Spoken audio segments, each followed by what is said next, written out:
शादी के पहले से ही विभा को कपड़े धोने का बड़ा शौक था।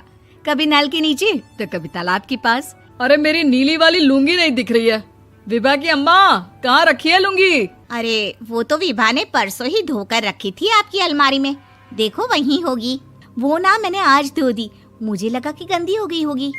अरे कैसे गंदी हो गई थी, उसे तो मैंने पहना भी नहीं। हे भगवान, इस लड़की के कपड़े धोने की आदत से परेशान हो गया हूँ मैं। जितना तो घर में राशन नहीं आता, उससे कहीं ज्यादा डिटर्जेंट पाउडर का खर्चा है। इसकी शादी करवा दो, शादी जाए अपने घर में ही करे काम, फिर चाहे घर के कपड़े धोने हो या पूरे गांव के। हाँ ठीक बोल रही हूँ, देखता हूँ मैं कोई लड़का। वो दिन भी आ जाता है जब विभा को देखने लड़के वाले आ जाते हैं। लड़की मुझे अच्छी लगी। होने वाली सास कहती है, बेटी अगर कुछ पूछना है तो पूछ लो। वैसे तो हमारी लड़की बहुत ही शर्मीली है, जो बोल दो वो मान लेती है, इसे क्या पूछना होगा। अरे कैसी बात कर रही हो माँ, मुझे इन लोगों के घर रहना है, सवाल तो कई है। हाँ हाँ बेटा, पूछ लो ना, क्या पूछना है। आप लोगों के घर कपड़े कौन धोता है? सास का मुंह बन जाता है।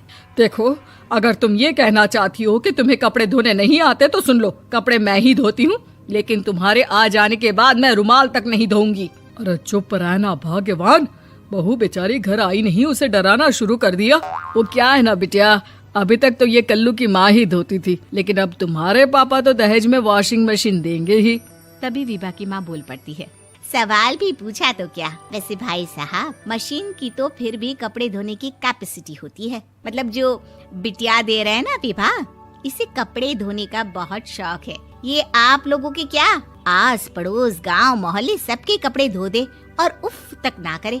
बाहर देखा नहीं आपने कितने कपड़े सूख रहे हैं, सब हमारी बिटिया ने ही तो धोए हैं। बस भी करो ना माँ, शर्म आ रही इतनी तारीफ सुनकर। और तो और एक दाग निकाल कर दिखाओ तो मान जाओ। हाँ अच्छा अच्छा, माफ करना बेटा, मैंने गलत समझा। हमें तो रिश्ता बहुत पसंद है।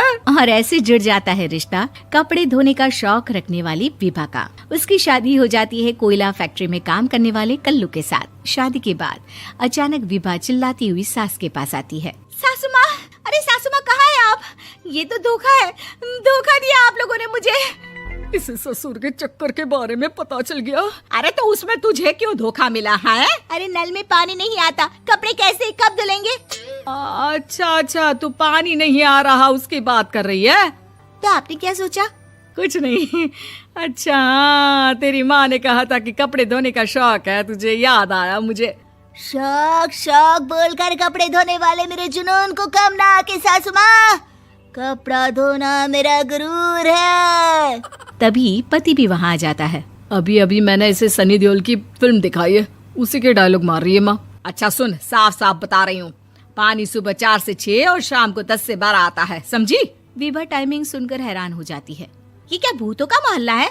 सुबह 4 बजे उठकर कौन कपड़े धोता है? 4 बजे टंकी में पानी जाता है, फिर सारा दिन धोना ना, किसने मना किया? अरे कैसी बात कर रही हैं? 200 लीटर की टंकी में कितने कपड़े धो लूंगी मैं, सुबह ही उठ जाऊंगी मैं। अब क्या था, विभा सुबह 4 से लेकर रात के 12 बजे तक कपड़े ही धोती रहती। एक रोज सास पड़ोस से निकलकर कहीं जा रही होती है कि साथ वाली कहती है, हाँ कल्लू की माँ, जरा ये बताओ कि 2 साड़ी है, 2 ब्लाउज और एक पेटीकोट और एक नाड़े वाला लंबा कच्छा। हाँ तो? अरे तो क्या, कितना लोगी धुलाई ये बताओ। धोबन दिख रहे हैं हम क्या? हमारे पति सरकारी नौकरी से अभी अभी रिटायर हुए हैं और बेटा सुपरवाइजर है कोयला फैक्ट्री में। धोबन समझ रखा है हमें।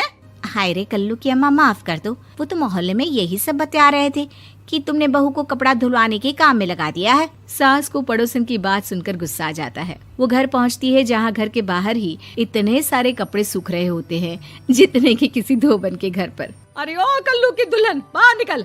माँ जी यहीं आ जाओ, बाथरूम में चादर धो रहे हैं हम। अरे अभी हम धोते हैं, तुमको बाहर निकलो। ये आस पड़ोस वाले बोल रहे हैं कि हम बहू से कपड़े धुलवा धुलवा कर उसे कपड़ा धोने वाली बना दिए हैं। अरे छोड़ो ना माँ जी, किन लोगों की बातों में आती हो?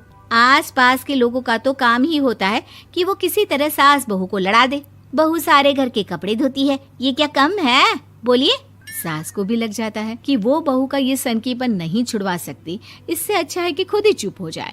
एक रोज सास और बहू मंदिर जाते हैं, जहाँ सास की साड़ी वहाँ खड़ी भीख मांगने वाली से मिलती है। माँ जी क्या बात है, आपकी साड़ी उस भिखारन से कितनी मिल रही है ना? हाँ हाँ देखो तो, दोनों की साड़ी मिल रही है। क्या बात है कल्लू की अम्मा, तुम खुद को तो अफसर की बीवी बताती हो और ऐसी सिंपल सी प्लेन साड़ी पहनकर घूमती हो। सिंपल और प्लेन नहीं है ये साड़ी। तो क्या सोने के धागे से फूल बने हैं?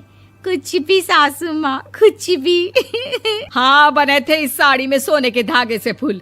मेरे पति लेकर आए थे मद्रास से स्पेशली मेरे लिए 10,000 की। ताहे भाई साहब इस भिखारन के लिए भी सेम टू सेम साड़ी लेकर आए होंगे 10,000 की। सास उस वक्त तो कुछ नहीं कहती, लेकिन बहू के साथ घर आती है और अलमारी से एल्बम निकाल कर लाती है। ये साड़ी देख रही है, ये वही साड़ी है जिसे मैंने अभी पहना था। इस साड़ी में ये जो चमकदार फूल दिख रहे हैं ना, ये सोने के धागों से काढ़े गए हैं। लेकिन तू लोकल वॉशिंग मशीन ब्रश से घिस घिस कर सारे फूलों को निकाल कर साड़ी प्लेन कर दी। मुझे माफ कर दीजिए सासू माँ। और तो और, जब मैंने तुझे तेरी गलती के लिए कुछ नहीं कहा, लेकिन तूने तो सबके सामने मेरा मजाक ही बना दिया। क्यों? बहू को समझ में आ जाता है कि अब से उसका कपड़े धोना बंद।